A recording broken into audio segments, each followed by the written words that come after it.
হুমায়রা আত্মহত্যা করেছে। আত্মহত্যার কারণ জানিয়ে গেছে ছোট বোন হানিকে। হানির বয়স 14 বছর।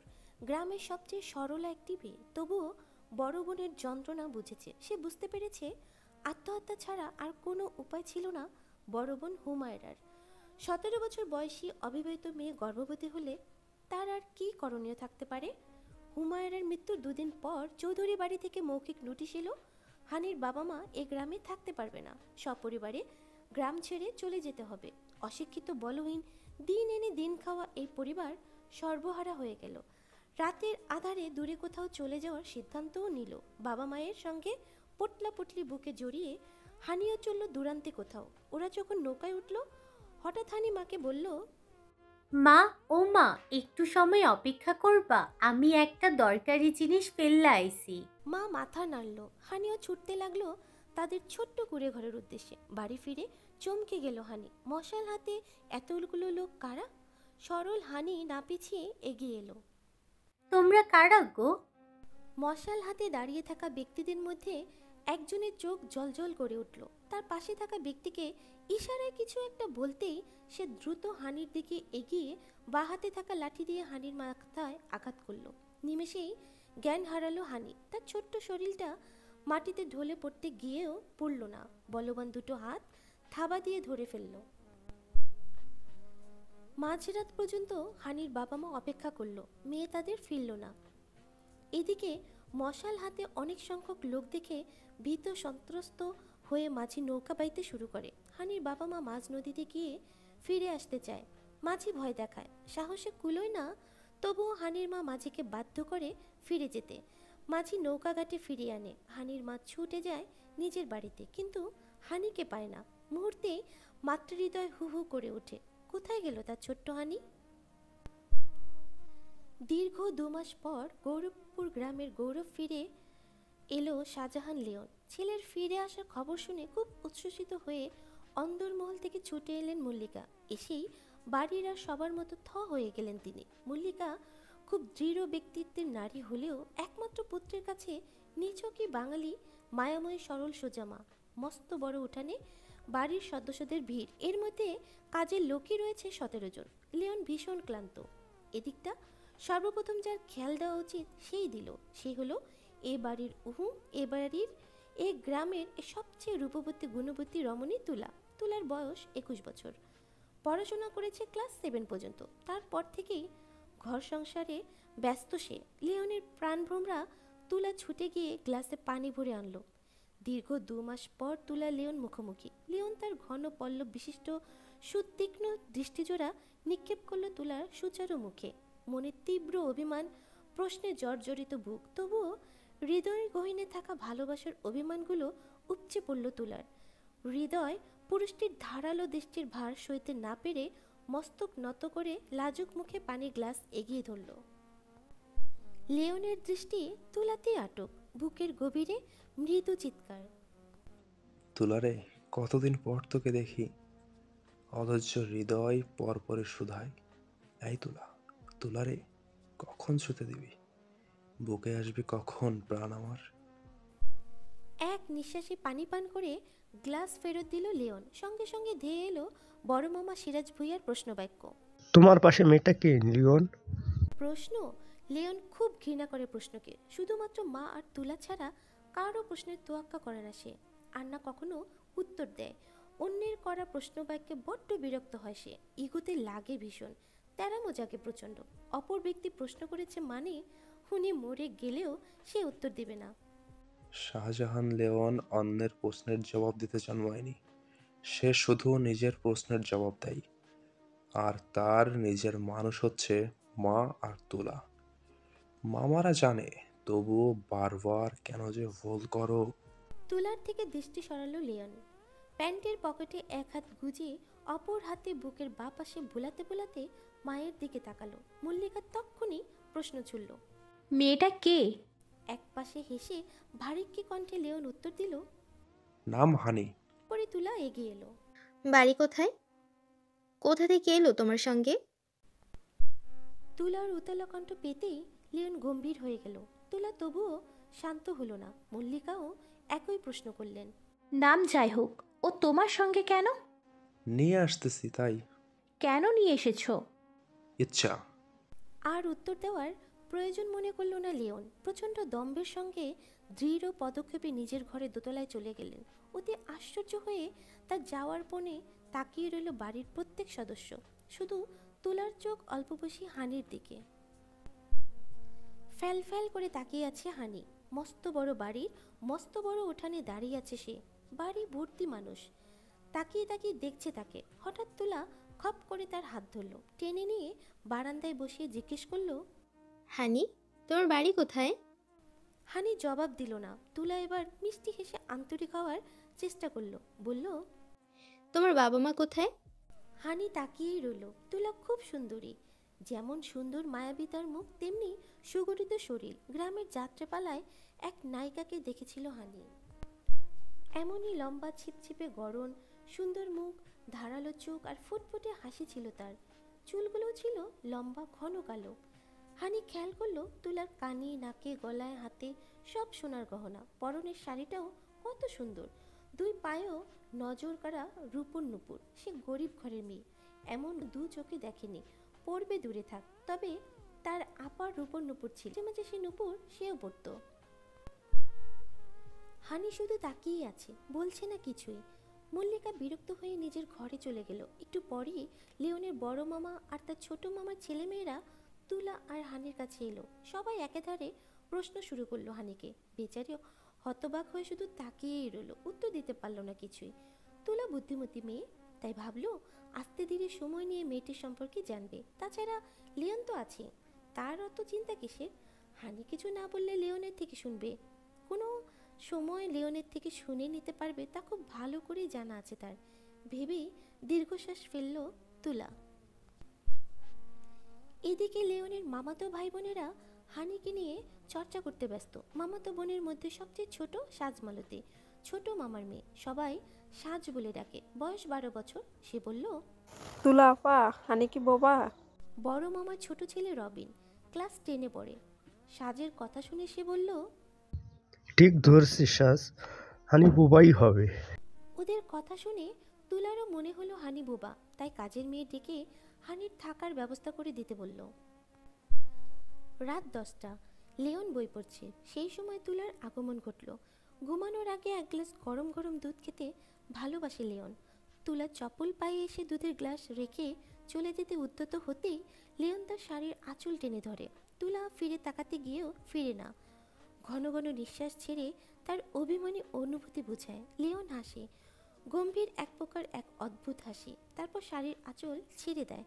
তুলা প্রস্তুতি নেয় ঘর ছেড়ে বাইরে যাওয়ার। মুহূর্তেই উচ্চারিত হয় লিওনের আদেশবাণী, দরজা খুলে এসেছিস যে, আটকে আয়। বুকের ভিতর ধক করে উঠে তোলার। এ আদেশ অগ্রাহ্য করার সাহস বা শক্তি কোনোটাই নেই তার। দরজা আটকে পিছমুখ হয়ে দাঁড়িয়ে রইল তুলা। লিওন দুধ পান করে টেবিলের উপর গ্লাস রাখলো। সিসার গ্লাসটি মৃদু শব্দ করতেই চমকে উঠল তুলা। ফিরে তাকালো তক্ষুনি। লিওন মুখ গম্ভীর, দৃঢ় চোয়াল, সুতীক্ষ্ণ দৃষ্টিতে এক পলক তুলাকে দেখল। তারপর নিজের পরনের সাদা পাঞ্জাবিটা খুলে ফেললো আচমকা। নিমেষে বলবান শরীরের পেশিবহুল হাতজোড়া দৃশ্যমান হলো। ঢোক গিলল তুলা। লিওন রাজবংশের ছেলে। তার বিস্ময়কর উচ্চতা, বলিষ্ঠ শরীর, দৃঢ় ব্যক্তিত্ব সবকিছুই যেন শাহজাহানের ধীরাজের প্রতিচ্ছবি। হবে নাই বা কেন? ধীরাজ যে লিওনের জন্মদাতা, আর তুলা ধীরাজের একমাত্র ভাতিজি। লিওন যেমন রাজবংশের পুত্র, তুলাও রাজবংশীয় কন্যা। ব্যক্তিত্বের দিক থেকে এরা কেউ কারো থেকে কম নয়। তবে তুলা হেরে গেছে এক জায়গাতেই, ওই যে নারী মন। ছোটবেলা থেকে ভালোবাসে মানুষটাকে। শিশুকন্যা থেকে কিশোরীতে পদার্পণ করতে না করতেই মা মল্লিকা মানুষটার সঙ্গে বেঁধে দিয়েছেন। এ বাঁধন আর 5টা স্বাভাবিক বাঁধনের মতো নয়। এ বাঁধন পবিত্র, যার নাম শুধু প্রেম ভালোবাসাও নয়। এ বাঁধন, এ সম্পর্কের নাম বিয়ে। তারা স্বামী স্ত্রী, একে অপরের সবচেয়ে আপনজন। লিওনের গায়ের বর্ণ খুবই কালো। তুলোর মতো মেয়ের পাশে দাঁড়ালেও তাকে এক দানবীয় পুরুষ মনে হয়। মজবুত শরীরের ভারিক্কি লিওনের মুখে দাড়ি নেই, তবে রাজকীয় মোটা মোচ আছে, যা তার চেহারায় নিজের বাপ দাদাদের নিখুঁত প্রতিচ্ছবি ফুটিয়ে তুলতে সক্ষম। তুলার বুক ধুকপুক করছে। লিওন ধীর পায়ে দক্ষিণ জানালার কাছটায় গিয়ে দাঁড়ালো। তুলা গিয়ে বিছানায় বসলো চুপচাপ। লিওন জানালা খুলে ফিরে তাকালো তুলার দিকে, বলল, বসলি যে, বাতি নিভিয়ে কাছে আই। মুহূর্তেই তুলার দৃষ্টি টলমল হয়ে যায়। নীরবে উঠে দাঁড়ায় সে। বাতি নেভাতে মন সায় দেয় না, তবুও বাধ্যতা মেনে বাতি নেভায়। জোছনার আলোয় আলোকিত প্রকৃতি। তার এক টুকরো লিওনের ঘরেও এসেছে। সেই আলোতে তুলা পা বাড়ায়, লিওনের পেছনে গিয়ে দাঁড়িয়ে দীর্ঘশ্বাস ফেলে। সে দীর্ঘশ্বাসের শব্দ শুনে ছট করে ঘুরে দাঁড়ায় লিওন, তীক্ষ্ণ কণ্ঠে শুধায়, কি কারণে এই দীর্ঘশ্বাস? কাছে আসতে বলাই নাকি 2 মাস দূরে থাকাই? তুলা কি বলবে? উত্তর খুঁজে না পেয়ে অনড় দাঁড়িয়ে থাকে। লিওন উত্তর খুঁজতে ঘাড় নিচু করে। তুলার মুখোমুখি হয়ে জোছনার আলোয় তাকিয়ে রয়, চোখ গলে অশ্রু ঝরে তুলার। লিওন সে অশ্রু দেখে এক কদম সরে যায়, এরপর দু হাত দুদিকে মেলে ধরে তুলাকে ডাকে। কাঁদিস না তুলা, বুকে আই। গলে যায় তুলার মর। ঝড়ের বেগে লিওনের বুকে ঝাঁপিয়ে পড়ে সে। দক্ষিণে হাওয়া এসে ছুঁয়ে দেয় দুটি দেহের এক মনকে। দীর্ঘ 2 মাস পর তুলাকে কাছে পেয়ে উন্মাদ হয়ে পড়ে লিওন। সারা রাত ভালোবাসার চাদরে মুড়িয়ে রাখে। তুলা কাঁদে। সুখে বিমোহিত সে কান্নায় লিওনের ভালোবাসা বাড়ে, গভীর হয় সকল আদর।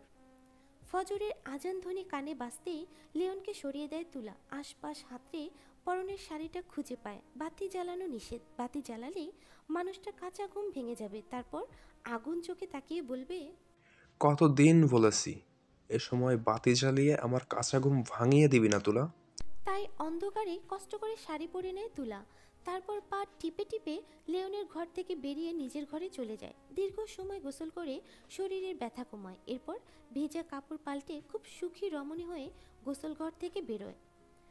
গৌরব গৃহ নামের বাড়িটা বিশাল বড়। এ বাড়িতে সদস্য সংখ্যাও অনেক। বাড়ির এক ভাগে নিচতলা সেই ভাগেই জায়গা হয়েছে হানির। ভানুমতি এ বাড়ির অনেক পুরনো কাজের মহিলা। সবাই তাকে ভানু খালা বলে ডাকে। ভানু খালা ঘরে জায়গা হয়েছে হানির। রাতে হাঁসের মাংস দিয়ে ভাত খেয়ে ঘুমিয়েছে হানি। সকালবেলা ভানু খালার ডাকে ঘুম ভাঙল। হানি কারোর সাথে এখন পর্যন্ত একটি কথাও বলেনি। সবার ধারণা হানি বোবা। সকালের নাস্তায় গুড়মুড়ি দেওয়া হলো হানিকে। ভানুখালা আর হানি দুজন মিলে গুড়মুড়ি খেলো। এরপর ভানুখালা চলে গেল কাজে। হানি একাকী বসে থাকতে থাকতে বিরক্ত বোধ করলো। বিরক্তি কাটাতে সে পা বাড়ালো দরজার বাইরে। প্রথমে নজর পড়ল বাড়ির সকল কাজের মানুষদের। সবাই ছোটাছুটি করে কাজ করছে। হানি গুটি গুটি পায়ে এগোতে থাকে। তার দৃষ্টি ঘুরে ফিরে। মন খুঁজে কাউকে।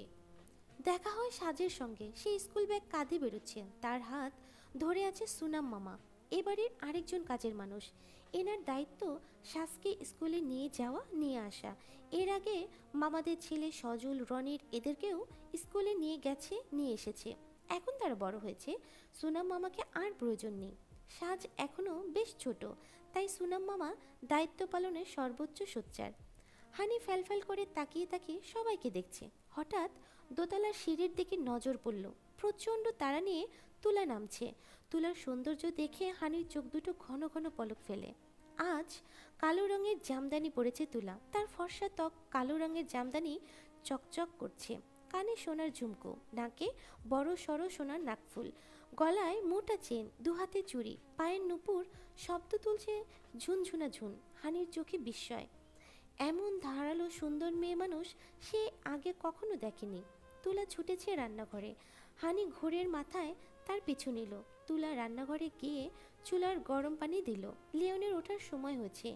ঘুম ভাঙার পর ধোয়া ওঠা গরম চা পান করে মাথা পরিষ্কার করে লিওন। অন্য দিনের তুলনায় আজ তুলা খুব স্বতঃস্ফূর্ত।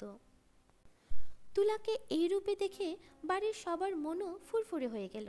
তুলা খুশি মানেই লিওন ঠিক আছে। মাথা ঠান্ডা লিওনের। লিওনকে আপাদমস্তক বুঝতে তুলার চোখ আর মুখে যথেষ্ট। চা বানানো শেষ। তুলা ছুটল সিঁড়ির দিকে, মুখে ডাকলো, এমদাদ ভাই। উঠান পেরিয়ে দৌড়ে এলো ইমদাদ ভাই।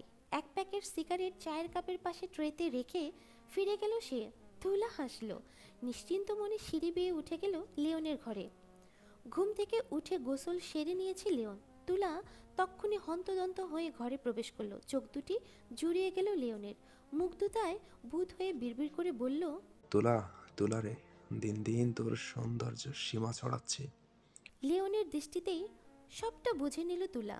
এক রাশ লাজুকতা এসে ভর করলো ওর চোখে মুখে। চায়ের কাপ এগিয়ে দিতে হাত কাঁপলো একটু। লিওন চায়ের কাপটা সরিয়ে টেবিলে রাখলো। তুলার চোখে প্রশ্ন। চা খাবেন না? উত্তরে এক পেশে হেসে খুব কৌশলে তাকে কোলে বসালো লিওন। ঘাড়ে নাক ডুবিয়ে ঘ্রাণ নিল তুলতুলে নরম শরীরের। তুলা ফিসফিস করে বলল। দরজা খুলে এসেছি। পরপরেই লিওনের ভারী কি কণ্ঠ।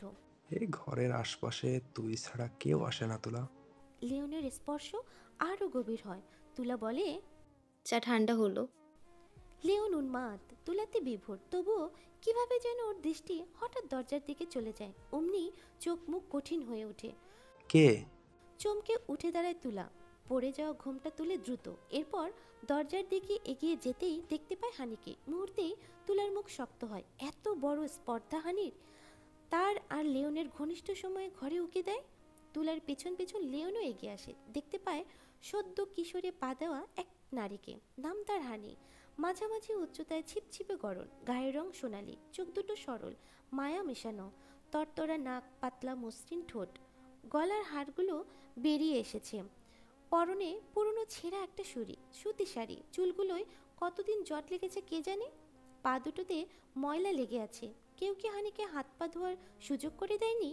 কেউ কি ওকে একটা কাপড় হাতে ধরিয়ে বলেনি, এটা পরে নাও মেয়ে? এ বাড়িতে কাজের মেয়েরাও ছেঁড়া কাপড় পরে না। মুহূর্তে লিওন অনুভব করে ভুলটা তারই। তুমি এখানে কি করছো? তুলার কণ্ঠে রাগ।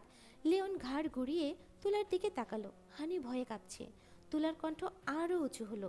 কোন সাহসী ঘরে উকি দিচ্ছিলে? হানির কাঁপন বাড়ে। মুহূর্তেই ছুটে যায় লিওনের কাছে। একদম লিওনের পিছনে গিয়ে চুপটি করে দাঁড়িয়ে থাকে।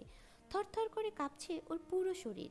আকস্মিক হানির কাণ্ড দেখে তুলার চোখে বিস্ময় ফুটে। বিস্মিত হয়ে লিওনও ঘুরে তাকায় হানির দিকে। সঙ্গে সঙ্গে হানি মাথা তুলে বিস্ময়কর উচ্চতার মানুষটার চোখে চোখ মিলায়। হানির সরল দৃষ্টিতে লিওনের প্রতি তীব্র বিশ্বাস। এই বিশ্বাস কিসের ভিত্তিতে? হানির বাহু টেনে লিওনের সামনে থেকে সরিয়ে আনে তুলা। চোখ রাঙিয়ে প্রশ্ন করে। ওনার পেছনে কেন লুকাচ্ছ? উনি তোমাকে বাঁচাবে? প্রশ্ন ছুটতেই চট জলদি মাথা নাড়ায় হানি। তুলা আশ্চর্য হয়ে যায়। লিওনের দৃষ্টি স্তম্ভিত। তুলার কৌতূহল জাগে ভীষণ। উঁচু গলা নামিয়ে নিচু কণ্ঠে শোধায়। কেন মনে হয় উনি তোমাকে বাঁচাবে? লিওন তাকিয়ে আছে হানির দিকে। এবারে হানিও তাকালো তার দিকে। বুক ভর্তি আত্মবিশ্বাস নিয়ে বলল। কাল বাঁচাইছে, আজ বাঁচাইব না কে? হানির সরল ভাষায় লিওনের চোখ কপালে ওঠে। তুলা বিস্মিত হয়। এই মেয়ে তবে বোবা নয়, কথা জানে বেশ। তার মানে লিওন মেয়েটাকে গতকাল কোনো বিপদ থেকে বাঁচিয়ে এনেছে। তুলা সতর্ক হয়। হানিকে চাপা স্বরে আদেশ করে। এ ঘর সারো, চলে যাও নিচে। হানি চলে যাওয়া তো দূরে থাক, একটুখানি নড়লও না। তুলা এতে রেগে গেল ভীষণ। এই একরত্তি মেয়ের এত স্পর্ধা! লিওন খেয়াল করলো তার অর্ধাঙ্গিনী রেগে গেছে। রাগত তুলাতে কি আশ্চর্য সৌন্দর্য যে ভর করে। লিওন মুগ্ধ হয়ে যায়। এখনো হলো। তুলা চিৎকার করে উঠল। কি হলো? বেরিয়ে যাও। হানি বেরোলো না। লিওন তুলার থেকে দৃষ্টি সরিয়ে হানির দিকে তাকালো। বড্ড তেরে মেয়ে তো। তার বউ এত বড় বড় ধমক দিচ্ছে, তবুও যাচ্ছে না। হাসি পেয়ে গেল খুব। তবুও তুলাতে তো বেশি রাগানো যাবে না। অতিরিক্ত রাগলে আবার শ্বাসকষ্ট বেড়ে যায়। তাই সে এবার হানিকে ঘর থেকে বের করার উদ্যোগ নিল। খুব শান্তভাবে বলল। হানি বেরিয়ে যাও। একবার লিওনের দিকে তাকিয়ে বেরিয়ে গেল হানি। তুলা অবিশ্বাস্য দৃষ্টিতে হানির যাওয়ার পানে তাকিয়ে রইল। লিওন মুচকি মুচকি হাসতে হাসতে গিয়ে বসলো বিছানায়। তুলা এবার দৃষ্টি ফিরিয়ে এনে লিওনের দিকে অগ্নি দৃষ্টিতে তাকালো। সে দৃষ্টিতে লিওন তাকাতেই আগুন জল হয়ে গেল। এখন তুলার চোখ টলমল করছে। মেঝেতে ধপা ধপ পা ফেলে এগিয়ে এলো তুলা। কণ্ঠস্বর নিচু অথচ কঠিন করে বলল। মেয়েটা কে লিওন? লিওন বাঁকা হেসে সিগারেট ধরালো। তুলা অসহনীয় কণ্ঠে বলল। আমার উত্তর চাই। সিগারেটের ধোঁয়া ছেড়ে চায়ের কাপে চুমুক দিল লিওন। তুলার দৃষ্টি দৃঢ় হয়। লিওন তাকায় সে দৃঢ় হয়ে আসা দৃষ্টিতে। বলে। উত্তর তো তোকেই দিই, অধৈর্য হোস না। আচমকা মেঝেতে বসে পড়ল তুলা। নরম গলায় বলল। আর ধৈর্য ধরতে পারছি না আমি। কেন পারছিস না? বাচ্চা একটা মেয়ে, এত ভয় কেন পাচ্ছিস? ভয় পাচ্ছি মানে? আর বাচ্চা মেয়ে মানে কি? সতীনের ভয় নেই বলছিস? হু হু করে কেঁদে ফেলল তুলা। লিওনের মুচকি হাসিটা বাড়ল এতে। তুলা কাঁদতে কাঁদতে বলল। আপনি সবটা বুঝেও আমাকে আতঙ্কে রাখছেন? কিসের আতঙ্ক? অমন বাচ্চা মেয়ে নিয়ে আতঙ্কের কি আছে? তুলা চটে গেল। মেয়ের আবার বাচ্চা বুড়ি কি? পুরুষ মানুষের তো মেয়ে হলেই হয়, আর আপনি তো রাজপুরুষ। তোলা, সহসা চমকে উঠল তুলা। লিওন রাজবংশের ছেলে, এই সত্যিটা লিওন সহ্য করতে পারে না, জানে তুলা, তবুও মুখ ফসকে বলে ফেলেছে। লিওনের চোখ কঠিন হয়ে গেল, চোয়াল জোড়া শক্ত।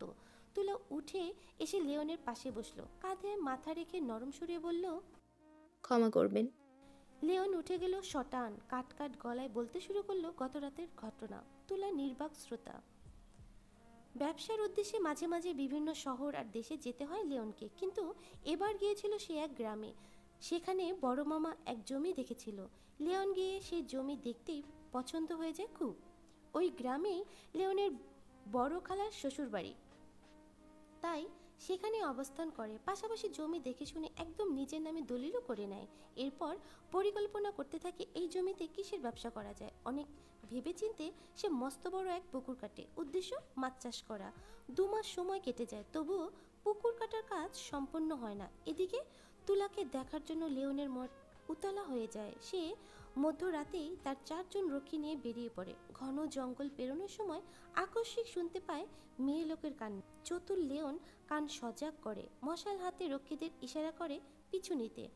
তার পথ বদলে বাম দিকের জঙ্গলে ঢুকে দেখতে পায় 4-5 জন পুরুষ মিলে অল্প বয়সী এক মেয়েকে টেনে হিঁচড়ে কোথায় যেন নেওয়ার চেষ্টা করে। বাচ্চা একটা মেয়েকে দুর্বল পেয়ে এমন বলবান 4 জন পুরুষ সুবিধা করছে, মাথা খারাপ হয়ে যায় লিওনের। রক্ষীদের ইশারা করতেই তারা ঝাঁপিয়ে পড়ে হিংস্র 4 জন পুরুষের উপর। হানির সঙ্গে লিওনের দেখা হয় সেই ক্ষণে। ভয়ে জর্জরিত মেয়েটা লিওনকে আঁকড়ে ধরে বাঁচার তাগিদে। লিওন অনায়াসে আশ্রয় দেয় হানিকে। এরপর অনেকক্ষণ জিজ্ঞাসা করে, নাম কি, বাড়ি কোথায়? হানি নিজের নাম ছাড়া সেই রাতে আর কিছুই বলতে পারে না, ভয়ে থরথর করে শুধু কাঁপতে থাকে। লিওন তখন জিজ্ঞেস করে, আমার সাথে যাবে? হানি মাথা নাড়িয়ে সম্মতি দেয়। সম্মতি পেয়ে হানিকে নিজের বাড়িতে নিয়ে আসে লিওন। সেই রাতে হানি যদি একবার অসম্মত হতো, লিওন তাকে নিয়ে আসতো না। হানি এখানে এসেছে সম্পূর্ণ তার নিজের ইচ্ছাতে। সব কথা শুনে তুলা স্বাভাবিক হয়, বিস্ময় প্রকাশ করে শুধায়, আপনি যদি সঠিক সময় ওখানে না পৌঁছাতেন, মেয়েটার কি হতো? লিওন সিগারেটের ধোঁয়া উড়ায়। তুলা নিজে থেকেই উত্তর দেয়, সাংঘাতিক কিছু ঘটে যেত। এরপর একটু থামে, লিওনের দিকে তাকায়, মিষ্টি হেসে বলে, এজন্যই বুঝি হানি আপনাকে রক্ষা করতে মানি? লিওন হাসে পাত্তাহীনভাবে। তুলা ফের বলে, হানিকে কি তাহলে এ বাড়িতে রেখে দেবেন? লিওন নিরুত্তর। তুলা আবার বলে, নিজের ইচ্ছেতে যখন এসেছে রেখে দিন। আমার কাজ যে করতো, ওই যে রূপা, তার যেন কি অসুখ হয়েছে। তার মা এসে খবর দিল রূপা আসতে পারবে না, বড় অসুখ পড়েছে। আমি কবিরাজ পাঠিয়ে দিয়েছি, সঙ্গে কিছু টাকাও। রূপা যতদিন না আসতে পারে, রূপার পরিবর্তে হানিকে কাজে লাগাই। আমার কি কাজ আসলে? আপনার অনুপস্থিতিতে আমার একজন সঙ্গী তো দরকার। লিওন জবাব দেয় না। তুলা জানে তার সিদ্ধান্ত, তার ইচ্ছাতে আপত্তি করবে না লিওন, তাই বলল, তাহলে ভানুখালাকে গিয়ে বলি হানিকে পয় পরিষ্কার করে ভালো কাপড় পরিয়ে দিতে। বাকি যা বোঝানোর আমি বুঝিয়ে দেব। লিওন শান্ত চোখে তাকালো। তুলা হাসলো একটু, বলল, যাই, নিচে যাই। আপনার খাবারও তো গোছাতে হবে। ঠিক সময় চলে আসবেন কিন্তু। ডাক্তার উপরে আসতে পারবো না। লিওনের দৃষ্টি ছোট হয়। তুলাও দৃষ্টিতে না তাকিয়ে চটপট বেরিয়ে আসে। সে জানে ঘরে এসে তোষামত না করলে লিওন নিচে খেতে যাবে না, তার আসতেই হবে আবার। তবুও আসবে না বলে গেল। সে নিজেও জানে ঠিক সময় ঠিকই আসবে, তোষামত করে স্বামীকে নিয়ে যাবে বাড়ির সবার সঙ্গে খাবার খেতে। তুলার তোষামত ছাড়া যেখানে লিওনের নিঃশ্বাস চলে না, সেখানে গলা দিয়ে খাবার নামবে কি করে? হানিকে তুলার ব্যক্তিগত দাসী নিযুক্ত করা হলো। এ খবর মল্লিকার কানে গেলে সে ডেকে পাঠালো তুলাকে। তসবি হাতে নিজের ঘরে বসে আছে মল্লিকা। তুলা দরজায় কড়া নেড়ে ঘরে প্রবেশের অনুমতি চেয়ে বলল, আসবো আম্মা? মল্লিকা সঙ্গে সঙ্গে অনুমতি দিল। আসো তুলামা, আসো। তুলা ঘরে ঢুকতেই মল্লিকা উঠে তসবি রেখে দিল। তুলা দাঁড়িয়ে আছে। মল্লিকা তাকে বসতে বললে চুপচাপ গিয়ে বিছানায় বসলো। অপেক্ষা করতে লাগলো শাশুড়ির প্রশ্নের মুখোমুখি হবার জন্য। মল্লিকা তার অপেক্ষা দীর্ঘ করলো না। তুলার পাশে বসতে বসতে বলল, একদিনে দেখা একটা মেয়েরে কি নিজের দাসী করা ঠিক হইল মা? তুলা এবার খুব মিষ্টি করে হাসল। মল্লিকা এক ধ্যানে তাকিয়ে আছে তার সুন্দরী পুত্রবধূর দিকে। তুলা বলল, ছোট মেয়ে আম্মা, শিখিয়ে পড়িয়ে নিলেই হবে। মেয়ে লোকের আবার ছোট বড় কি? 8 বছর বয়সের পর সব মেয়েই সমান, হোক 28 বা 18। ঢোক গিলল তুলা, নরম গলায় বলল, এই মেয়ের 18 হয়নি আম্মা, বয়স 13-14 হবে। মল্লিকার ভ্রুজোড়া কুঁচকে গেল। মাঝে মাঝে তুলাকে খুব বোকা আর সরল মনে হয়।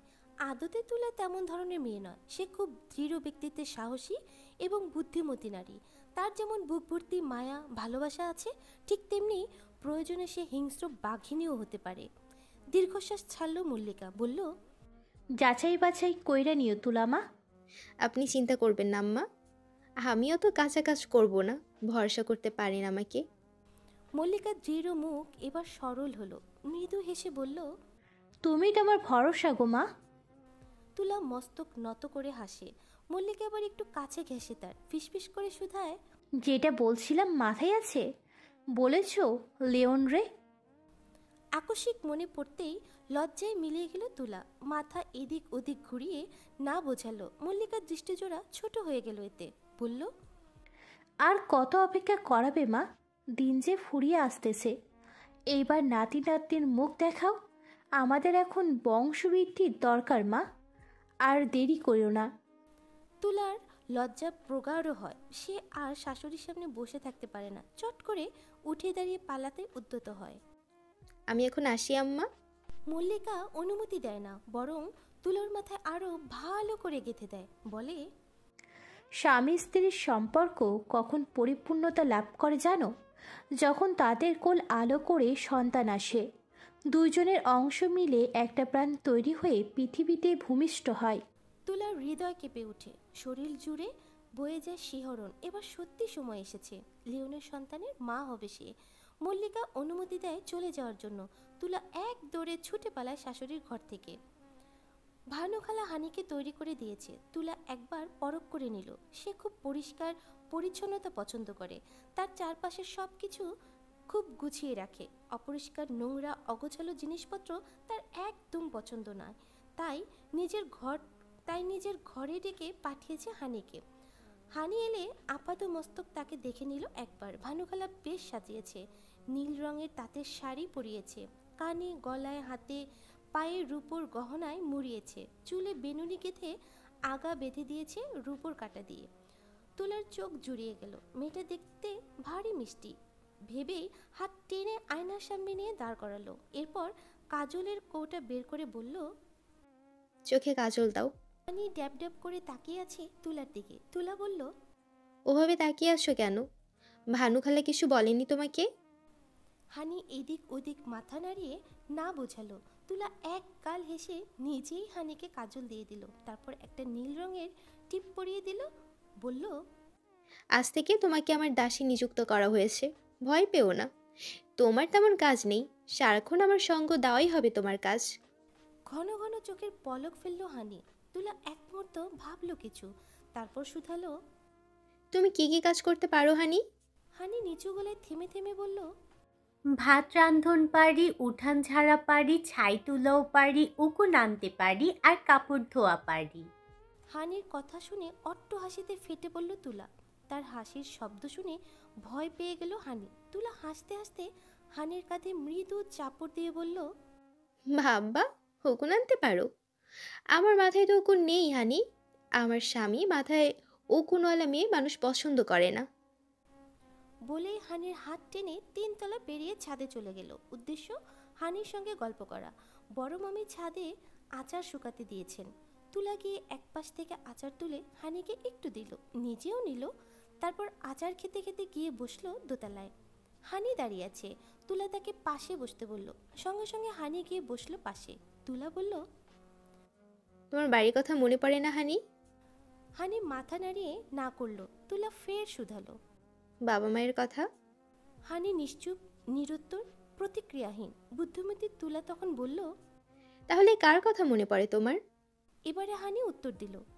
আপা তুলা অবাক হয়ে বলল, তোমার আপা আসছে? নেই, তাহলে? মইরা গেছে। চমকে উঠল তুলা। মইরা গেছে কথাটায় কি ক্ষোভ মিশেছিল। হানির কণ্ঠ কেমন অদ্ভুত লাগলো এখন। পরক্ষণেই মনের ভুল ভেবে বিষয়টা মাথা থেকে ঝেড়ে ফেলল। মায়া ভরে তাকালো হানির দিকে, বলল, আহারে, মন খারাপ করো না। আজ থেকে তুমি আমাকে আপা বলে ডাকবে, কেমন? হানি মাথা কাত করল। তুলা হাসলো, সুন্দর প্রশ্রয়ের হাসি। তারপর হানিকে বলতে লাগলো সে রোজ কি কি করতে ভালোবাসে আর কোন কোন কাজে হানির সঙ্গ লাগবে। হানি সবটা মনোযোগ দিয়ে শুনল। কিছুক্ষণ পরেই ছাদে উপস্থিতি ঘটল শাহজাহান লিওনের। লিওনের সঙ্গে আরও কয়েকজন লোক, তাদের মধ্যে ম্যানেজার সাহেবও রয়েছে। এমন সময় এখানে লিওনকে দেখে আতঙ্কিত হলো তুলা। চটজলদি উঠে দাঁড়িয়ে মাথায় লম্বা করে ঘোমটা টানল। লিওন ম্যানেজার সাহেব সহ সবাইকে ছাদ ঘরের দিকে চলে যেতে বলল। এরপর সে মৃদু পায়ে এগিয়ে এলো তুলার কাছে। গুরুগম্ভীর মুখে তাকিয়ে রইল কতক্ষণ। তুলা আমতা আমতা মনোভাবে ঠায় দাঁড়িয়ে। হানি চুপচাপ বসে আছে, তার মধ্যে তেমন কোনো প্রতিক্রিয়া নেই। তবে তার দৃষ্টি লম্বা চওড়া কৃষ্ণাঙ্গ গম্ভীর লিওনের দিকে। অথচ লিওন হানিকে খেয়ালই করল না। সে সম্পূর্ণ মনোযোগী তার স্ত্রীর প্রতি। এখানে কি করছিস? হানির সঙ্গে গল্প করছিলাম। আপনি এ সময়? বলেছিলাম তোকে আজ মিটিং আছে, আর সেটা বাড়িতেই করব। চমকে উঠল তুলা। হঠাৎ মনে পড়েছে এভাবে জিভ কামড়ে ধরল। লিওনের দৃষ্টিজোড়া ছোট হলো এতে। দৃঢ় কণ্ঠে বলল, খুব আশ্চর্যজনক ঘটনা। আমার বলা কোনো কথা তুই ভুলে গেছিস। আর এক মুহূর্ত দাঁড়ালো না লিওন। চলে গেল গটগট পায়ে। ছাদ ঘরে ঢোকার পূর্বে ঘাড় ঘুরিয়ে তুলার দিকে তাকালো একবার। ও দৃষ্টির অর্থ এক্ষুনি নিচে যাবি তুলা। এক্ষুনি মানে এক্ষুনি। সহসা তুলার বুকের ভিতর কেমন যেন করে উঠল। সে হন্তদন্ত হয়ে হানিকে নিয়ে নেমে গেল নিচে। হানি অবুঝ চোখে সবটাই দেখল, বুঝলো না কিছুই। তবে লিওনের গুরুগম্ভীর মুখটা তার মনে পড়তে লাগলো বারবার। কিন্তু কেন? তোমারই যেন ভালোবাসিয়াছি শতরূপে শতবার, জনমে জনমে যুগে যুগে অনিবার। প্রিয়তম, আমার ওগো প্রিয় পুরুষ, 30তম জন্মবার্ষিকীর শুভেচ্ছা রইল। আজ তুলার অর্ধাঙ্গ শাহজাহান লিওনের জন্মদিন। তাই চিঠিতে রবীন্দ্রনাথের কবিতার 3 লাইন লিখে সঙ্গে জন্মদিনের শুভেচ্ছা বার্তা জানালো তুলা। চিঠির লেখাটা আবার তার নতুন দাসী হানিকে একবার পড়ে শোনালো। তারপর হানির সামনেই লেখাগুলোর উপর আলতো হাত বুলিয়ে চুমু খেলো। এরপর চিঠি ভাঁজ করে রেখে দিল লিওনের বালিশের তলায়। হানি ফ্যাল ফ্যাল করে তাকিয়ে আছে। তুলা ওর চাহনি দেখে মুচকি হাসলো। থুতনিতে আলতো ছুঁয়ে শুধালো, লজ্জা পেলে হানি? ঘন ঘন চোখের পাপড়ি ঝাপটালো হানি। এদিক ওদিক মাথা নাড়িয়ে বলল, না। তুলা ফিক করে হেসে বলল, তুই কি রে হানি, কিছুতেই দেখি লজ্জা পাস না। কথাটা বলেই হানির হাত ধরে চঞ্চল পায়ে বেরিয়ে গেল সে। সকাল থেকে লিওন খুব ব্যস্ত। আজ আর রাত নামার আগে ঘরে ফিরবে না। তাই সে হানিকে নিয়ে তাদের পুকুর ঘাটে চলে গেল। পুকুরটা বাড়ির পেছনে, বাগান ঘরের পাশে ছোট্ট একটা পুকুর। পুকুরের চারপাশ এত পরিষ্কার পরিচ্ছন্ন, দেখলেই মন ভালো হয়ে যায়। পুকুর পাড়ে আবার ইট গেঁথে বসার জায়গা করে দেওয়া। তুলা হানিকে নিয়ে ওখানেই বসলো। আশেপাশে দৃষ্টি বুলিয়ে বাগান ঘরে আটকাতেই তুলা মিষ্টি হেসে বলল, এই ঘরটা তোর রক্ষাকর্তা, মানে আমার স্বামীর সবচেয়ে প্রিয় ঘর। যখনই কোনো শুভ দিন আসে আমরা এ ঘরে এসে সময় কাটাই, রাত্রি যাপন করি। আমাদের প্রথম বাসরও হয়েছে এ ঘরে। আচমকা কথাটা বলেই লজ্জায় চুপ করে গেল তুলা। আর চোখে হানিকে দেখলো একবার। মেয়েটা বরাবরের মতো এখনো গম্ভীর। এবার বেশ অবাক হলো তুলা। চোখ দুটো ছোট ছোট করে বলল, বাসর মানে কি বুঝিস তুই? চট করে উত্তর দিল হানি। আমি এখনো বাসর করি নাই, তাই বুঝি না। তুলার চোখে মুখে বিস্ময় প্রকাশ পেল। বিস্ময়কণ্ঠ কণ্ঠে সে ফের শুধালো, তুই তো মনে হচ্ছে সবই বুঝিস হানি। বয়স ভেদে তুই অনেক বেশি বড় মনে হচ্ছে। হানির মস্তক নত হয়ে গেল। দীর্ঘশ্বাস ফেলল তুলা। আকস্মিক দুষ্টু হাসির দেখা মিলল তার ঠোঁটে। আর কথা বাড়ল না। এবার কাজের পালা। হানিকে নিয়ে সে বাগান ঘরে গেল। ইট সিমেন্ট দিয়ে তৈরি ছোট্ট একটা ঘর। কোনো রঙের ছিটে ফোটা নেই। বাইরের দৃশ্য এমন হলেও ভেতরের দৃশ্য খুবই মনোরঞ্জন। চারপাশ বাহারি রকমের তাজা ফুল দিয়ে সাজানো। হরেক রকম এই ফুলের ঘ্রাণে হানির মুখের গম্ভীর ভাবটা কাটতে শুরু করলো। তুলা খেয়াল করলো হানিকে, পাশাপাশি ঘর জুড়ে ঘুরে ঘুরে ফুলগুলো ছুঁয়ে দেখতে লাগলো। হানির নজর তখন বিছানার কোণে থাকা ছোট্ট টেবিলে, যেখানে একটি মাটির ফুলদানিতে তাজা গোলাপ গুচ্ছ রাখা। আনমনেই হানির পা দুটো এগিয়ে চলল সেদিকে। গোলাপ স্পর্শ করতে নিতেই তুলা খপ করে ওর হাত ধরে ফেলল। চোখ রাঙিয়ে বলল, এই ফুল আমার রাজার জন্য।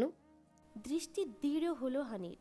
তুলা মুহূর্তেই ওর হাত ছেড়ে বিছানায় এক কোণে গিয়ে বসলো। তারপর পা ঝুলাতে ঝুলাতে বলল, এই ঘর আজ এভাবে সাজানো হয়েছে কেন জানিস?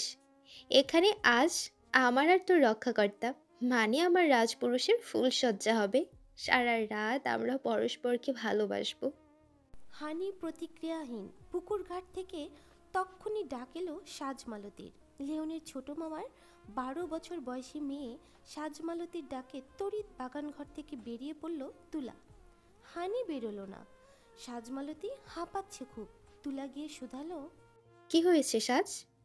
তাড়াতাড়ি এসো ভাবি, ভাইজানের হাত কেটে রক্ত পড়ছে। সাজের মুখে ভীত কণ্ঠে এহেন বাক্য শুনতেই তুলার বুকের ভিতর চিরিক দিয়ে উঠল। এক মুহূর্ত স্থির থাকতে পারল না সে। ছুটতে ছুটতে গিয়ে পৌঁছালো গৌরব গৃহের দোরগোড়ায়। দেখতে পেল লিওনকে ঘিরে রয়েছে বাড়ির প্রতিটি সদস্য। বাম হাতের অনামিকায় রক্ত ঝরছে। মা মল্লিকা চোখের জল ফেলতে ফেলতে সেই রক্ত পরিষ্কার করে দিচ্ছে। তুলার চোখ গলে অশ্রু নামলো। তড়িৎ গিয়ে চিকিৎসা বাক্স নিয়ে এসে লিওনের সামনে ধপ করে বসে পড়ল সে। নিমেষে লিওনের মুখে হাসি ফুটল। তাকে ঘিরে তুলার এই উতলা রূপ, হৃদয় পোড়া যন্ত্রণাকে বড্ড ভালোবাসে সে। পৃথিবীতে এতটুকু সুখ সে অন্য কিছুতে অনুভব করে না, যতটা তার জন্য তুলা সব ধরনের অনুভূতিকে করে, একমাত্র ঘৃণা ছাড়া। যেদিন তুলা তাকে ঘৃণা করবে, ঠিক সেদিন এই পৃথিবীর বুক থেকে শাহজাহান লিওনের অস্তিত্ব হারিয়ে যাবে। কাঁদতে কাঁদতে চোখ মুখ লাল করে ফেলেছে তুলা। লিওনের অনামিকা পরিষ্কার করে ঔষধ লাগিয়ে ব্যান্ডেজ করে দিল সে। লিওন অপলকে মুগ্ধ হয়ে তাকিয়ে আছে। সে চাউনি দেখে তুলার কান্না বাড়ল। লিওনের সার্বক্ষণিক সঙ্গী রুস্তমকে বলল, এমন অঘটন কি করে ঘটলো রুস্তম ভাই? রুস্তম ভীত চোখে লিওনের দিকে তাকালো। লিওন ইশারায় নিষেধ করলো বলতে। রুস্তম আর কিচ্ছুটি বলল না। তুলার দৃষ্টি তীক্ষ্ণ হলো। শাসানো দৃষ্টিতে লিওনকে দেখতে লাগলো আপাদমস্তক। প্রতি বছর একের পর এক বিশেষ দিন, বিশেষ মুহূর্ত আসে লিওন তুলার জীবনে। আর সব বিশেষ দিনই তারা বিশেষভাবে সময় কাটায়। এবারও তার অন্যথা হবে না। সব গুছিয়েই রেখেছে তুলা, লিওন জানে। তাই আজ সন্ধ্যার পরই তুলা বাগান ঘরে চলে গেল। লিওন ততক্ষণে নিজের ঘরে গিয়ে চিঠি পেয়েছে। সে প্রস্তুতি নিচ্ছে বাগান ঘরে যাওয়ার। সেখানে তার একমাত্র ঘরণী অপেক্ষা করছে। বুকের ভিতর তীব্র উত্তেজনা, একরাশ ভালোবাসাময় অনুভূতি নিয়ে বাগান ঘরে প্রবেশ করল তুলা। মুহূর্তেই স্তম্ভিত হয়ে গেল সে। তার ফুলসজ্জার ঘরটা ধ্বংসস্তূপে পরিণত হয়েছে। চারদিকে ছিন্ন ভিন্ন ফুল ছড়িয়ে ছিটিয়ে আছে। তুলার হৃদয়টুকুও যেন ছিন্ন ভিন্ন হয়ে গেল। এরপর দৃষ্টি পড়ল বিছানায়। পুরো বিছানা ভর্তি কাঁটাযুক্ত অসংখ্য ডাল। নিমেষে বুক কেঁপে উঠল তুলার। থরথর করে কাঁপতে থাকে সারা অঙ্গ। তার আর লিওনের ফুলসজ্জাকে কে কণ্টকসজ্জে রূপ দিল? স্বামীর সঙ্গে তুলার বিশেষ রাত কাটানো হলো না। লণ্ডভণ্ড ঘর, বিছানায় অসংখ্য কাটার ডাল দেখে আচমকা তার মাথায় চক্কর দিল। কিছু বুঝে ওঠার আগেই জ্ঞান হারালো সে। লিওন তার সময় অনুযায়ী যখন এ ঘরে এলো, দেখতে পেল প্রিয়তমা অর্ধাঙ্গিনীর জ্ঞানশৃঙ্গ অঙ্গখানি পড়ে আছে। নিমেষেই স্তব্ধ হয়ে গেল মানুষটা। তুলার এই রূপ যে অবিশ্বাস্য। সে তো সেই নারী নয় যে আকস্মিক কোনো আঘাতে জ্ঞান হারাবে, বরং সে সেই মহিষী নারী যে পৃথিবীর যে কোনো প্রান্ত থেকে আসা আঘাত এক নিমেষে ধূলিসাৎ করে দিবে। তীব্র দুশ্চিন্তা নিয়ে তুলাকে পাজাকুলে করে গৌরব গৃহে ফিরে গেল লিওন। ভোরবেলা কবিরাজ এসে দেখল তুলাকে। তেমন কোনো অসুবিধা পেল না, তবে মনের উপর আকস্মিক একটা চাপ এসেছে। তাই বলল আবহাওয়া পরিবর্তন করতে। কবিরাজের কথা মতো লিওন তুলাকে নিয়ে বেড়াতে যাওয়ার সিদ্ধান্ত নিল। তুলা যেতে চাইল না, কারণ তাকে জানতেই হবে এই দুঃসাহস কে দেখিয়েছে। লিওনের এই বিষয়ে কোনো ভ্রুক্ষেপ নেই। সে তুলাকে শারীরিক এবং মানসিক দুদিকে সম্পূর্ণ সুস্থ অবস্থায় দেখতে মরিয়া হয়ে উঠল। লিওনের আদেশ অমান্য করতে পারল না তুলা, কিন্তু সঙ্গে করে হানিকে নিয়ে যাওয়ার প্রস্তাব দিল। এতে অবশ্য লিওন অসন্তুষ্ট হলো খুব, তবুও তুলার ইচ্ছাকে প্রাধান্য দিল। গৌরবপুর ছেড়ে 15 গ্রাম পরে নীলদিঘির পাড়। তুলাকে নিয়ে লিওন সেখানেই অবস্থান করল। নীলদিঘির পাড়ে বাঁশে তৈরি পুরানো একটি রাজপ্রাসাদে উঠল লিওন। এই প্রাসাদটি তুলার নানার ছিল। তুলার মা ছিল তার একমাত্র কন্যা, তাই বংশ পরম্পরায় এই প্রাসাদের মালকিন এখন তুলাই, যার দেখভাল করে এক বৃদ্ধ লোক। পুরনো বাঁশের এই প্রাসাদে ঘষা মাজার ফলে বোঝার উপায় নাই এটি খুব পুরানো। এখানে এলেই তুলার মন ফুরফুরে হয়ে যায়। পৃথিবীর কোনো বিষাদই তাকে আর ছুঁতে পারে না। পুরো প্রাসাদ ঘুরে ঘুরে হানিকে দেখালো তুলা। হানি যেন আজ অনেক বেশি অন্য মানুষক। তুলার অন্তর ক্ষণে ক্ষণে হানিকে নিয়ে ভাবে, আবার ভাবনায় ব্যাঘাত ঘটায় ওর সরল মুখ, চাহনি, কথা। রাতে কয়েক প্রকার নিরামিষ খাবার খেলো লিওন আর তুলা। আজ বৃহস্পতিবার, সপ্তাহের এই একটি দিনে কোনো প্রকার আমিষ খাবার খায় না লিওন। তুলা আগে বুঝতো না এই দিনে নিরামিষ খাওয়ার কারণ। ধীরে ধীরে বুঝে গেছে বৃহস্পতিবার তার শ্বশুর মশাই মানে লিওনের বাবা মারা গেছে, তাই এদিনে সে আমিষ খেতে পারে না। এটাও এক ধরনের সংযম যা লিওন পালন করে। লিওন তুলা পেট পুরে খেলেও হানি খাবার খেতে পারলো না একদম। তুলা জিজ্ঞেস করলো, হানি, কোনো সমস্যা? তুমি তো কিছুই খাচ্ছ না। হানি জবাব দিল না, চুপচাপ উঠে বাইরে চলে গেল। ভিতর থেকে তুলা আর লিওন শব্দ পেল পানি পড়ার। হঠাৎ হানি হাত ধুচ্ছে। ছোট্ট একটা নিঃশ্বাস ছেড়ে হানিকে মাথা থেকে ঝেড়ে ফেলল তুলা। প্রস্তুতি নিল ঘুমানোর। কাল সকাল সকাল উঠবে, লিওন পাখি শিকার করবে, সে হবে দর্শক। পাশাপাশি দুটো ঘরের একটিতে থাকবে লিওন, তুলা, আরেকটিতে হানি। নিজেদের শোবার ব্যবস্থা করে হানির খোঁজ করল তুলা। হানি ভিতরে নেই। হঠাৎ একটু চমকালো তুলা। তবে কি হাত ধুতে সেই যে বেরিয়েছিল মেয়েটা আর ঘরে আসেনি? কি আশ্চর্য ভেবেই ঘর ছেড়ে বেরিয়ে পড়ল তুলা। হানি আশেপাশে কোথাও নেই। তুলা ডাকলো, হানি, হানি, হানি। ওপাশে দিঘির পরে ঘন জঙ্গল। সেই জঙ্গল থেকে ছুটে এলো হানি। ওর গায়ে চাদর জড়ানো। রাত বাড়ায় ঠান্ডা পড়েছে, কিন্তু হানির গায়ে চাদর এলো কিভাবে? যখন বেরিয়েছিল তখন তো চাদর ছিল না। তুলার দৃষ্টি তীক্ষ্ণ হলো, প্রশ্ন ছুড়ল, ওদিকে কোথায় গিয়েছিলে হানি? পেটে চাপ দিছিল, তাই গেছিলাম পেট খালি করতে। এত স্পষ্টভাবে কথাটা বলল হানি, তুলা সন্দেহ গাঢ় করতে পারল না। সহজ গলায় বলল, এরপর পেটে চাপ এলে আর ওদিকে যাবি না, ভেতরেই ব্যবস্থা আছে।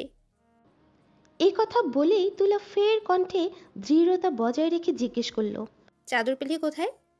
এবারে চমকালো হানি। আমতা আমতা করে বলল, দাদাই যাওয়ার আগে দিয়া গেছে। তুলার ভুরুজোড়া কুঁচকে গেল। দাদাই মানে প্রাসাদের দেখভাল করে যে তিনি? হানি নিচু সুরে বলল। হুম। হানির কথা বিশ্বাস হলো না তুলার, আবার অবিশ্বাস করবে কিনা বুঝতে পারল না। ভাবলো, কাল সকালে আকবর দাদা এলে জিজ্ঞেস করে নিশ্চিত হয়ে নেব হানি মিথ্যা বলেছে কিনা। ফোঁস করে নিঃশ্বাস ফেলল তুলা। তারপর হানিকে নিয়ে ঘরে এলো। নরম বিছানায় গা এলিয়েই যেন ঘুমিয়ে গেল হানি। তুলা হানির দিকে তাকিয়ে দীর্ঘশ্বাস ফেলল। অল্প বয়সী মেয়েটার জন্য তার খুব মায়া হয়। অপেক্ষারত লিওন। তুলা যেতেই সিংহের মতো খাপলে ধরল যেন। টাল সামলাতে না পেরে তুলা গিয়ে একদম লিওনের বুকে মুখ থুবড়ে পড়ল। লিওন খুব গভীরভাবে তুলাকে জড়িয়ে ধরে কপালে চুমু খেলো। ফিসফিস করে শুধালো, এখন তোর কেমন লাগছে তুলা? আবেশে চোখ বুঝলো তুলা। লিওনের বুকে নাক ঘষতে ঘষতে বলল, আমি ভালো আছি, সব ঠিক আছে, আপনি চিন্তা করবেন না। লিওন ঘনিষ্ঠতা বাড়াতে উদ্গ্রীব হলো। তুলা সমর্থন দিয়ে আরও কাছে টেনে নিল তার রাজপুরুষকে। এরপর ঝড় উঠল। তুলার শরীরে তোলা লিওনের সে ঝড় বাঁশের বেড়া ভেদ করে হানির কানেও পৌঁছে গেল। যতক্ষণ লিওন তুলা একে অপরের মগ্ন ছিল, ঠিক ততক্ষণ এক ধ্যানে অন্ধকারে তাকিয়ে ছিল হানি, কারণ সে ঘুমায়নি, ঘুমানোর অভিনয় করছিল মাত্র। শেষ রাতে গভীর ঘুমে মগ্ন লিওনকে রেখে তুলা চলে গেল নীল দিঘির পাড়ে। এই দিঘিতে গোসল করতে ভালোবাসে তুলা। হয় যদি সারা রাত শরীরে প্রিয় পুরুষের ভালোবাসা মাখার পরের গোসল, তাহলে তো কথাই নেই। দীর্ঘ সময় গোসল করে শুকনো কাপড় পরে তুলা ঘরে এলো। আসার সময় হানির ঘর পেরিয়েই আসতে হয়। সে যদি একটু খেয়াল করতো, দেখতে পেত হানির বিছানা ফাঁকা। নিজেদের ঘরে প্রবেশ করতেই প্রদীপের আলোয় মুখে বালিশ চাপা রক্তাক্ত লিওনের দেহ দেখে প্রথমে শিউরে উঠল তুলা, এরপর দিল গগন বিদারী চিৎকার। এ কেমন সর্বনাশা দৃশ্য! ছুটে এসে লিওনের মুখ থেকে বালিশ সরালো। বুকের ঠিক মাঝখানে ভয়ঙ্কর আঘাতের চিহ্ন। এ আঘাত একবারের নয়, বারে বারের। কাপা কাপা হাতে লিওনের বুকে হাত দিল তুলা, সঙ্গে সঙ্গে ছিটকে সরিয়ে ফেলল হাতটা। তালুর সামনে ধরতেই রক্তের দাগ। সহ্য করতে পারল না। এ দৃশ্য সহ্য হলো না তুলার। বীভৎস কান্নায় ভেঙে পড়ল। লিওনের নিঃশ্বাস চলছে না, নিথর দেহটা পড়ে আছে। তবে কি লিওন মারা গেছে? দিশেহারা তুলা ছুটে গেল হানির কাছে। এ কি, হানি তো বিছানায় নেই। কোথায় গেল হানি? হানি, হানি, হানি! দিক বিদিক শূন্য হয়ে ঘর ছেড়ে বেরিয়ে গেল তুলা। তার লিওনে শ্বাস চলছে না, তার লিওনের বুক রক্তাক্ত, তার লিওন নিথর দেহে পড়ে আছে। ভোরবেলা থেকে ছুটে চলেছে হানি, তার দুই হাত রক্তে মাখামাখি, কিছুটা রক্ত চোখে মুখেও লেগে আছে। সে দৌড়াচ্ছে, দৌড়ে চলেছে হানি। এবার তাকে গন্তব্যে ফিরতে হবে। এখন তার গন্তব্য চৌধুরী বাড়ি, সেই চৌধুরী বাড়ি যে বাড়ির মৌখিক নোটিশ পেয়ে হানির পরিবার সর্বহারা হয়ে গ্রাম ত্যাগ করে। সেই বাড়িতেই যাবে সে, কারণ ওই বাড়ির ছেলেকে সে কথা দিয়েছে আপার খুনিকে সেও খুন করে দেখিয়ে দেবে। বড় বাড়ির মানুষেরাও অন্যায় শাস্তি পায়। আমি ভেবেছিলাম চৌধুরী বাড়ির ছেলের সঙ্গে আমার আপা হুমায়রার ভালোবাসার সম্পর্ক হয়। এরপর তার থেকে ঠকে যাওয়ার যন্ত্রণা সহ্য করতে না পেরে আপা আত্মহত্যা করে। কিন্তু সেদিন রাতে হানি যখন ওর বাবা মায়ের সঙ্গে পালাতে গিয়েও নিজের বাড়ি ফিরে আসে, তখন মুখোমুখি হয় এক সত্যের। চৌধুরী বাড়ির ছেলে কয়েকজন লোক নিয়ে মশাল হাতে তাদের বাড়িতে গিয়েছিল। সে বাড়িতে গিয়ে তাদের মুখোমুখি হতে আকস্মিক মাথায় আঘাত পেয়ে জ্ঞান হারায়।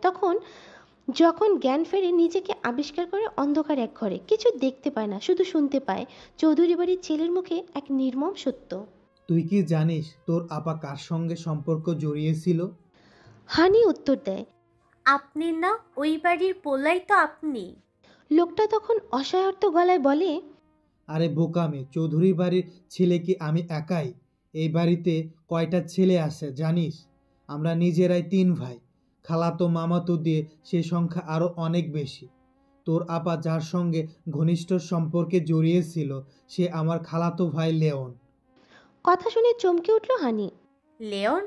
ওর মনের প্রশ্ন কেড়ে নেয় চৌধুরী বাড়ির ছেলে সুশান্ত। বলে, হ্যাঁ, লেওন।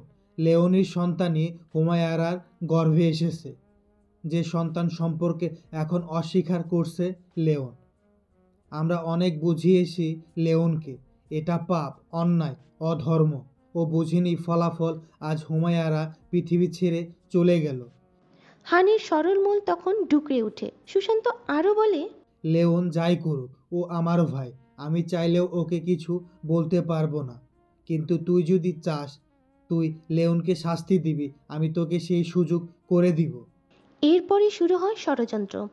হানিকে নিয়ে পরিকল্পনা সাজায় সুশান্ত। সুশান্তের ঠিক করা কয়েকজন ছেলে হানিকে ধর্ষণের চেষ্টা করে। সেই সময় হানির আত্মচিৎকার শুনতে পায় লিওন, কারণ সেই রাতেই লিওন তার নিজ বাড়িতে ফিরে যাচ্ছিল জঙ্গলের সেই পথ ধরে। তক্ষুনি হানিকে বাঁচায় লিওন আর সঙ্গে করে নিয়ে যায় নিজের বাড়িতে। সেই রাতের ঘটনা ভাবতে ভাবতেই চৌধুরী বাড়িতে পৌঁছে যায় হানি। সুশান্ত তখন জমি জমার দলিল দেখছিল। সুশান্তের ঘনিষ্ঠ কর্মচারী হানিকে দেখতে পেয়েই খবর দেয়। সুশান্ত হন্তদন্ত হয়ে বেরিয়ে আসে। হানি তাকে দেখেই উত্তেজিত গলায় বলে ওঠে, আমি প্রতিশোধ নিছি সাহেব। আমি আমার আপার খুনিরে খুন কইরা আইছি। হানির উচ্চবাচ্য আর রক্তাক্ত হাত দেখে সুশান্তের চোখ জ্বলজ্বল করে ওঠে। সে আশেপাশে তাকিয়ে সচেতন হয়। কর্মচারী ছেলেটাকে চুপি চুপি বলে, আটক করো এই মেয়েকে। সঙ্গে সঙ্গে একদল ছুটে এসে ওর মুখ বেঁধে ফেলে। তারপর চৌধুরী বাড়ির কয়েদখানায় বন্দি করে রাখে। হানি ছটফট করে কথা বলার জন্য, কিন্তু বলতে পারে না। হাত পা ছোড়াছুড়িও করতে পারছে না বেঁধে রাখার জন্য। তার ছোট্ট মস্তিষ্ক বুঝে উঠতেই পারছে না সুশান্ত তাকে কেন আটক করলো। গভীর রাত, নেশাদ্রব্য পান করে কয়েদখানে প্রবেশ করলো সুশান্ত। হানির নিঃশ্বাস চলছে, দৃষ্টি অনড়। সুশান্ত গুনগুনিয়ে গান করতে করতে হানির চারপাশে ঘুরপাক খেলো। হাতে থাকা মদের বোতল থেকে ঢকঢক করে মদ পান করে বলতে লাগলো, ওরে কচি বুলবুলি, আমার কষ্ট হচ্ছে। হানির নিঃশ্বাস চঞ্চল হয়ে উঠল। সুশান্ত এবার ধপ করে বসে পড়ল। সুরসুর করে হানির কাছে এসে কানে কানে বলল, লেওনকে খুন করার জন্য আজ সারা রাত তোকে আমি উপহার দিব। কথাটা বলেই বিকট এক হাসি দিল সুশান্ত। এরপর আবারও বলল, তার আগে একটা মজার ঘটনা শুনবি। লেওনের সঙ্গে হুমায়রার কোনো সম্পর্ক ছিল না, তাহলে কার সঙ্গে ছিল বলতো? এই আমার সঙ্গে। সহসা হানির চোখে বিস্ফোরণ ঘটে। সুশান্ত হেসে উঠে বিকট বলে, পুরো নাটকটা কে সাজিয়েছে বলতো? আমি। এই আমি কেন সাজিয়েছি নাটকটা? কারণ লেওনের আমি রিপিট, কারণ লেওনকে আমি ঘৃণা করি। কেন করি জানোস? কারণ লেওন দেখতে কালা হলেও শালা একটা সুপুরুষ। না না, ও ভালো রাজপুরুষ। ওর কাছে সব আছে, মান সম্মান, সচ্চরিত্র, সতী নারী, কোটি কোটি টাকার সম্পদ। আর আমার কাছে কি আছে বলতো? আমার কাছে একটা ট্যাগ লাইন। ও তুই তো ইংরেজি বুঝিস না। ট্যাগ মানে চিহ্ন। চৌধুরী বাড়ির পোলা, এটা ছাড়া আমার কিছুই নাই। যা আছে সব লেওনের। বলতে বলতে তীব্র ক্ষোভ নিয়ে হানিকে স্পর্শ করলো সুশান্ত। হানি ছটফট করছে। সুশান্তের কথাগুলো শুনে উথাল পাথাল শুরু হয়েছে ওর বুকের ভিতর। সব যদি সত্যি হয় তাহলে ওই মানুষটা যে নিষ্পাপ, সে নিরপরাধ নিষ্পাপ একজনকে অকারণে খুন করে এলো। এবারে আকস্মিক হানির মনের দৃষ্টিতে তুলার মুখটা ভেসে উঠল। সেই সুন্দরী নারীর জীবনে সে কি সর্বনাশ ঘটিয়ে দিল। তুলাপা তুলাপা। বুকের ভিতর হু হু করে উঠল হানির। ভয়ে থরথর করে কাঁপতে শুরু করলো দেহখানি। এদিকে সুশান্ত তৈরি হচ্ছে তার খুনি হৃদয়ের ছোট্ট সুন্দর দেহখানিকে নিজের পৌরষ দ্বারা খুবলে খেতে। তুমি বন্ধু আমার চির সুখে থাকো, আমি একা সুখে দুঃখে হেসে যাব। বকুলের মতো ঝরিয়া মরো না, তুমি বন্ধু আমার চির সুখে থাকো। আমি প্রেমের বাগিচার মালি হয়ে মালা গেঁথেছিলাম তারে পরাবো বলে। সেই মালা খানি হাতে রয়ে গেল, তুমি বন্ধু আমার চির সুখে থাকো। কাগজের ফুলে কভু ভ্রমর আসে না, মরা গাছে কখনো ফুল ফোটে না। কাগজের ফুলে কভু ভ্রমর আসে না, মরা গাছে কখনো ফুল ফোটে না। কলমের কালি যদি ফুরিয়ে যায়, জীবন খাতা শূন্য থেকে যায়, আমি লিখব কোথায়? তুমি বন্ধু আমার চির সুখে থাকো, আমি একা সুখে দুঃখে হেসে যাব। বকুলের মতো ছড়িয়া মরো না, তুমি বন্ধু আমার চির সুখে থাকো। ভালোবাসা যদি হয় মিছে ভরসা, আশা নিয়ে থাকা হলো শুধু দুরাশা। ভালোবাসা যদি হয় মিছে ভরসা, আশা নিয়ে থাকা হলো শুধু দুরাশা। জীবনের মায়া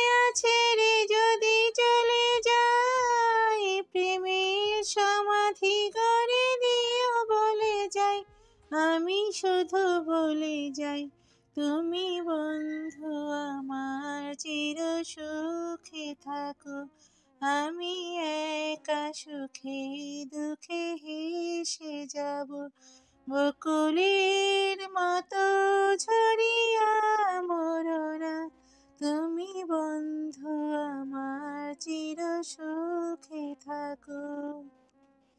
আমি প্রেমের বাগিচার মালি হই, মালা গেঁথেছিলাম তারে পরাবো বলে। সেই মালাখানি হাতে